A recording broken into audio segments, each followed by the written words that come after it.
ГСП онлайн. Городские новости сейчас. Суббота, 10:00. Спортзал Федерации настольного тенниса.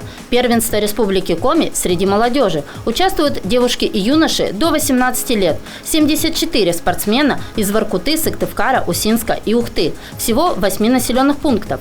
По словам главного судьи, теннис – это самый быстрый вид спорта. Скорость летящего мяча может достигать 200 км в час. Он является самым технически сложным видом спорта.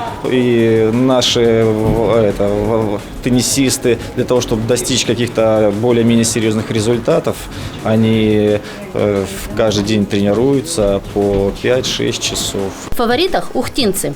Воспитанники тренера Владимира Фунтикова Максим Артюшев и Артем Двойников – мастера спорта. 13-летний Демид Любезнов – чемпион России.